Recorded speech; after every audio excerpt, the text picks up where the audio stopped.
Can you hear me? Yeah. Okay, close, too close. Thank you so much for having me here. Hope you enjoyed your breakfast because it's all gone downhill from here. I, 2.5 years ago, was guilty of being smug. I make things as patent set for museum stores, and I was being smug because I found one menu of retail sales that hadn't been eaten alive by online marketing. After all, who buys souvenirs from places they haven't gone to? So God has a way of dealing with smug.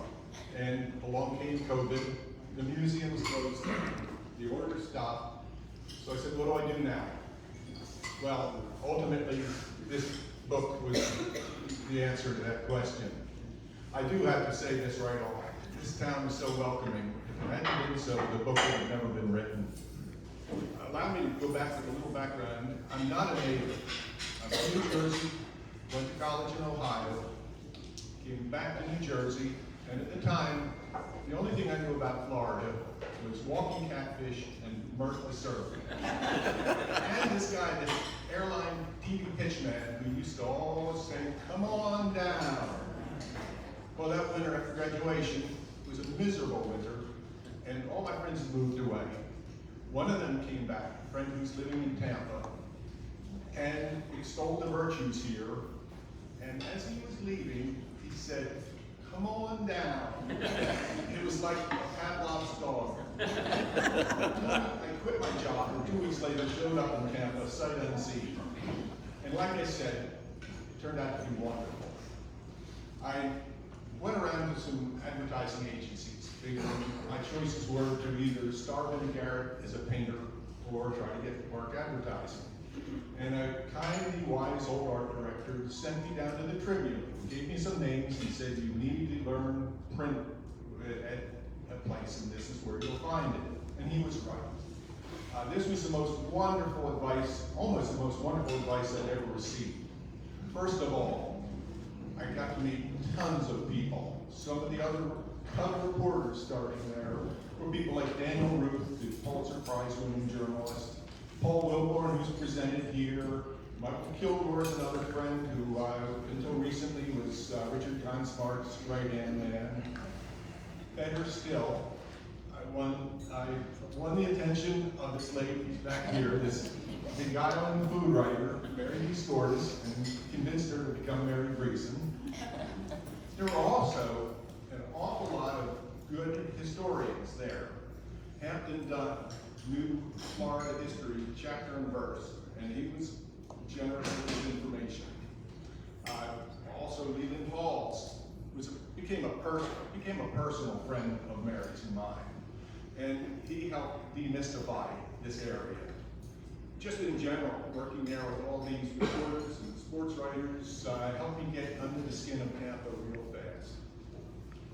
Eventually, I would go and start my own freelance art studio, and it allowed me to enter some contests and kind of reach out. And one of the things I entered, then won, was the Tampa Hispanic Society's annual poster contest. I was thrilled. First of all, there was prize money. Second of all, oversized check. I've always dreamed of that. The prize would be $7, oversized check. But the real significant thing was that it showed I get it. The fact that these folks bought my interpretation of their festival, it made me feel like, well, maybe I'm not that much of an interloper any longer. I would go on to specialize with a number of things. Cartoons, and some of you know me from the cartoons I had in the Tampa Bay Times. That was also kind of an affirmation. I think I get this town. I wound up doing illustrated maps, and one other thing I found myself doing an awful lot of is buildings.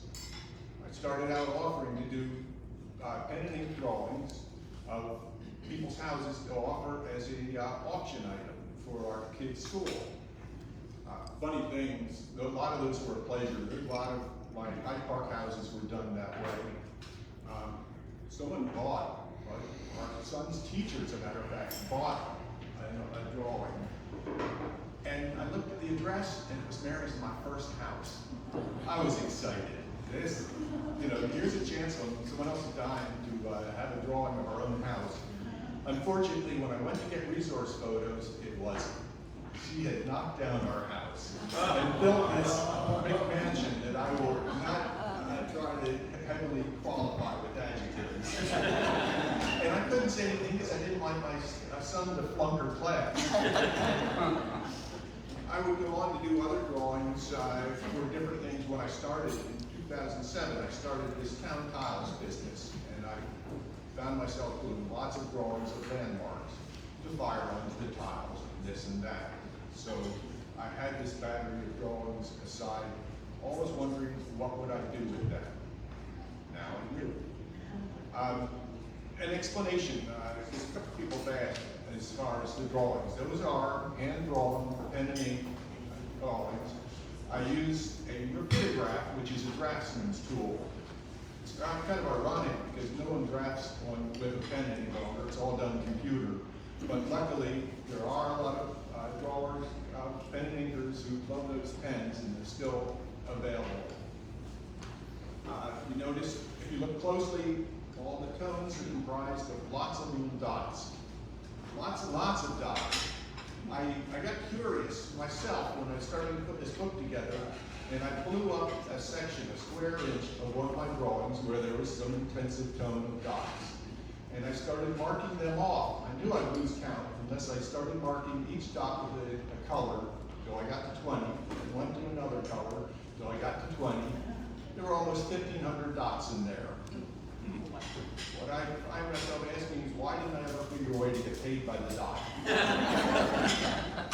But it's always been fun because I get the photo resource, and there are certain things I can take out if I don't like them. There are certain things I'll put in every once in a while if I want them. And by the way, I've got this Tampa book. Initially, when I went to my publisher, I had stuff from Virginia, New Jersey, Colorado, but she wisely talked me into just stopping at the state line. Then there was what approach do I take to the book here? Do I do this as serious research? After all, I had the pictures, but I had to have something to face them to give it the justification. I look back, and when I was in high school, my senior year, everybody had to do a research essay. And I got C, I think.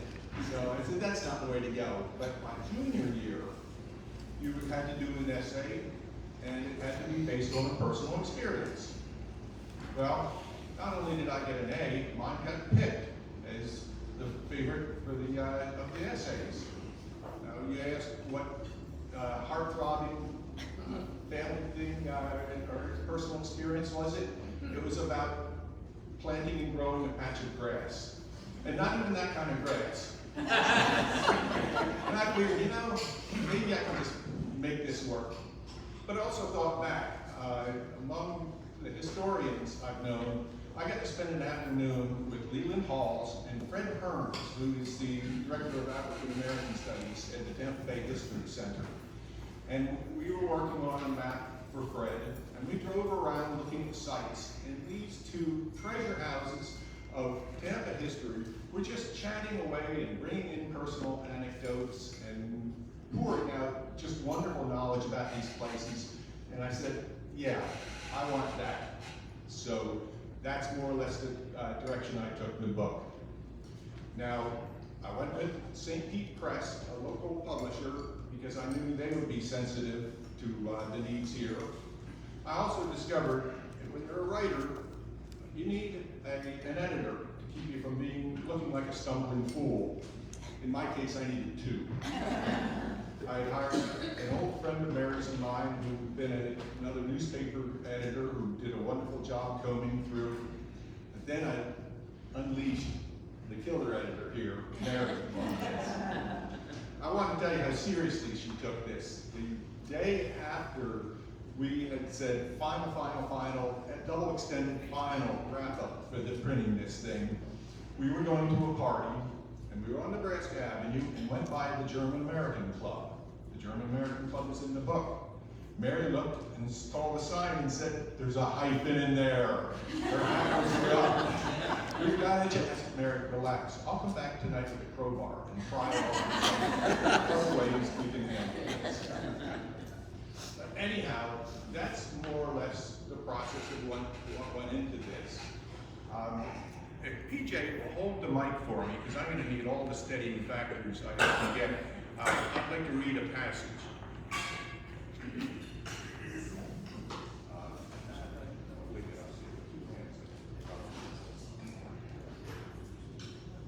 And I picked, for nearby interest, right across the street, you probably noticed that magnificent cannon that sits in the lot. I wrote about that. The eyes of the world were on Tampa as our armed forces gathered for the invasion of Cuba at the outbreak of the Spanish-American War. While troops pitched tents in dusty, mosquito-ridden fields in and around the city, officers gave interviews and posed for photographs on the posh porch of the Tampa Bay Hotel. Okay, here we go. He's shaking. Brown University of Tampa. Ooh, thank you. Veterans erected a memorial in 1927 to that splendid little war, crowned with a cannon that had from that period. That cannon, which had come from a fort that had guarded the mouth of Tampa Bay, was melted down to produce weapons during World War II. Later, it was replaced with a similar weapon that came from Mobile Bay. The memorial appropriately is situated in Plant Park on the former grounds of that hotel where the generals and journalists made news. If you're an artillery fan, there are two pieces of ordnance nearby with a more compelling story. Before the Civil War, the government placed 3 smoothbore 24-pounder cannons across the river at Fort Brooke to protect it from attacks. When war came, these older guns didn't have much range to prevent federal gunboats from bombarding the fort and town, but they could prevent a direct assault. The Southern forces were so strapped for provisions, the Fort Brooke defenders were drawn away to gather cattle to send to the famished troops in adjacent states. In their absence, a small raiding party rode ashore, disabled the cannons by knocking off their trunnions, the pivots which hold them on their carriages. After the war, the useless weapons sat abandoned on the bay's shore until Henry Plant brought these two of them to be novel ornaments on the lawn of his Tampa Bay hotel. Well, I don't think you can hold me any still for any of this, so maybe you ought to shift the question.